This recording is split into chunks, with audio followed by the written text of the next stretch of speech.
Pessoal, bom dia. Aqui quem fala é Gabriel aqui da Brasil Horizonte.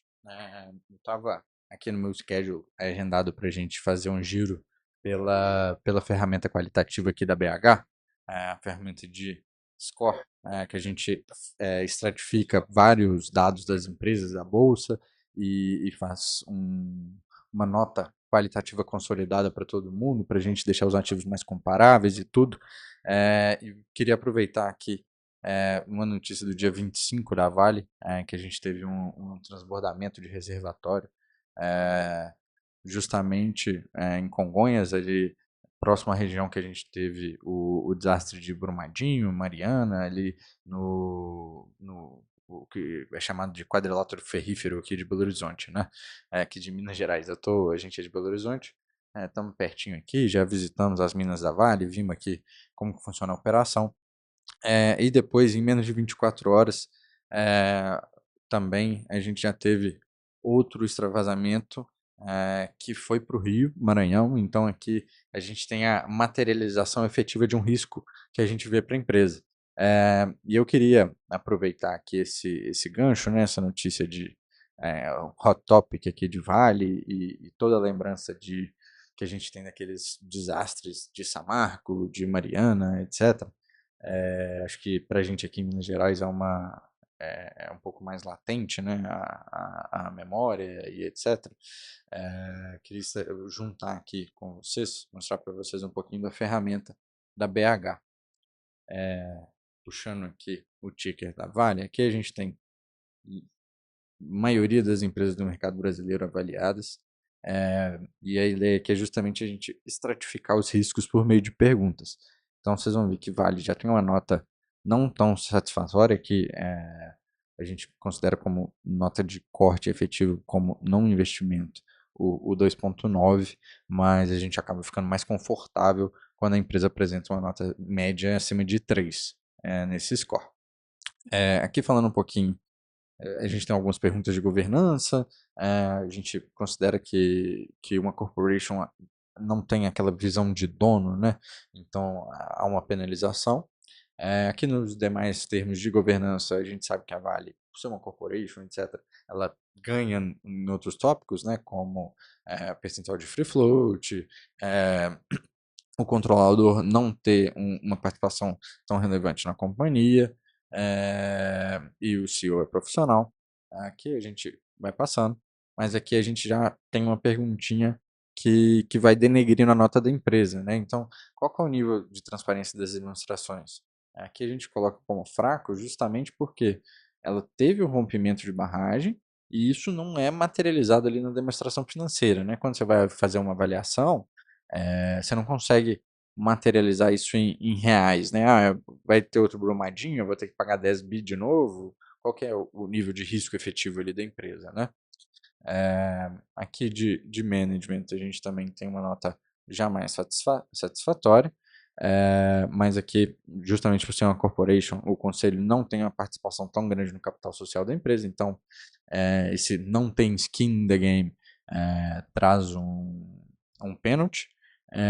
E aqui a gente já captura também que o próprio processo de troca do CEO da empresa foi conturbado, né? A gente acompanhou com o Lula querendo indicar a gente, interferência governamental, então não ter esse plano de sucessão, quem vai entrar depois, também gera um pênalti aqui para a empresa.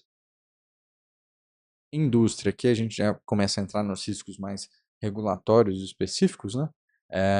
Aqui, no caso, tratando da indústria de minério de ferro, como é o principal business line ali, principal fonte de receita da empresa, a gente considera que ela está no setor de minério de ferro e não no base metals, né? Que é o que está com valuation acelerado aqui, por uma conta assim por cima, a gente chega no valuation de até 12 vezes EV/EBITDA pro base metals da Vale. Nesse preço atual dos 85, eu não olhei mercado aqui tão a fundo hoje, mas a última cotação que eu tenho na cabeça é os R$ 85. Aqui toma um pênalti também por ser um mercado de commodity altamente cíclico, é o que a gente está vendo agora no mercado brasileiro, né? Quando vem um boom de commodities, a gente tem essa porrada de bolsa, que os 35% que andou ano passado, acho que já está dando estamos no dia 27 aqui desse ano, e já está dando uns 10% também. Mas aqui o mais legal é que a gente pega justamente na parte aqui. Não tem efeito de rede, não tem ventos a favor. A desaceleração do setor imobiliário da China ali denigre o negócio de minério de ferro. Mas aqui a gente vai passar também pelas vantagens, mas basicamente pelo tamanho da Vale, né, uma das 3 maiores mineradoras do mundo, a gente tem bastante vantagens competitivas. Ela está posicionada ali em Carajás, que tem um dos melhores minérios de concentração do mundo. E assim, realmente, eu já fui presencialmente lá em Carajás, é um negócio realmente monumental. É, e falando um pouquinho, poder de barganha também entra nesse tópico dela ser uma das top 3 do mundo, né? Então a gente tem muito poder de barganha, ela consegue negociar contrato, ela tem exigências muito sérias ali de compliance para contratos, etc. E aqui, acho que é o ponto mais legal e mais correlato com as notícias que a gente está vendo, é justamente a parte de riscos de estrutura, que a gente vai avaliando aqui, é justamente a pior nota da empresa. Então, a gente tem um risco regulatório muito alto, com várias legislações ambientais, parte de segurança do trabalho, e inclusive lá em Carajás, você tem escritórios do IBAMA e do ICMBio dentro da própria Vale. Então você tem um risco regulatório ali imenso, assim, você tem a maior mina de minério do mundo no meio da floresta amazônica, no meio da reserva. Então, mesmo que a empresa mitigue, você ainda, como investidor, você tem que considerar que tem um risco, né? Até mesmo tanto regulatório quanto político, né?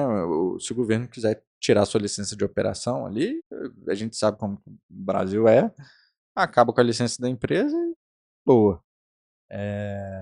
Esse é um negócio também com grande capital intensivo, e também a gente tem um risco é, geográfico, digamos assim, né? Você está em Minas Gerais, tem operação no Rio de Janeiro, em Tubarão ali também, mas é só processamento e porto, mas a produção efetivamente está altamente concentrada. É, Aqui, no caso de risco de liquidez, a gente basicamente é a maior ação da Bolsa Brasileira, então a gente não tem esse risco quando a gente está olhando o mercado brasileiro. Em questão de rating, a empresa também vem entregando boa rentabilidade. Mas esse ponto aqui que eu queria falar com vocês, justamente é o detalhe que importa, né? Na hora que a gente está investindo aqui, é, avaliando o risco, olhando as empresas, ter uma avaliação dessa aqui que te estratifica, te mostra.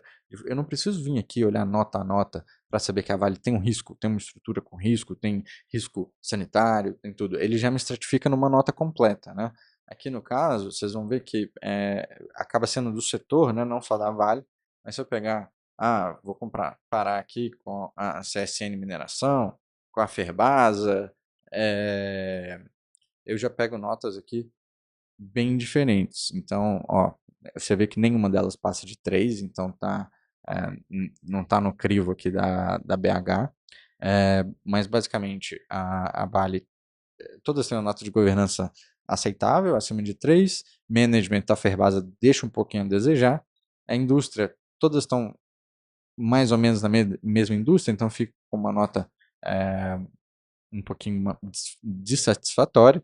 E a Vale aqui, em vantagens competitivas e barreiras de entrada, tem uma nota muito mais alta em poder de barganha não tão mais alto, mas justamente por causa de seus ganhos de escala e tamanho da empresa. Mas quando a gente olha a parte de risco e estrutura, a Vale acaba tomando um pênalti aqui justamente por todos esses riscos regulatórios ali que a gente tem nas operações da empresa. Pessoal, eu vou ficando por aqui. Acho que foi um overview da ferramenta aqui de score da BH, já correlacionando com um tema, um hot topic aqui que a gente tem é, de Vale, que a gente sabe que é um tema recorrente e relevante para a empresa ao longo do tempo.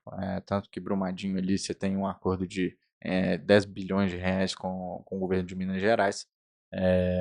E espero que vocês possam testar, usar a ferramenta. Essa aqui ela está disponível. Deixa eu puxar aqui a parte de planos da BH. ela vai estar disponível a partir da ferramenta do iAnalista. Então já é o primeiro plano que a gente tem aqui. Ele já libera o acesso. E quem quiser entrar na ferramenta da BH aqui, é só esse link, app.brasilhorizonte.com.br. Você já vai conseguir, mesmo sem conta aqui, eu consigo, mesmo sem ter assinatura, né? Na verdade com conta, mas sem ter assinatura, eu consigo testar algumas dessas ferramentas aqui que a gente tem disponível, tá? Obrigado, pessoal, e boa semana.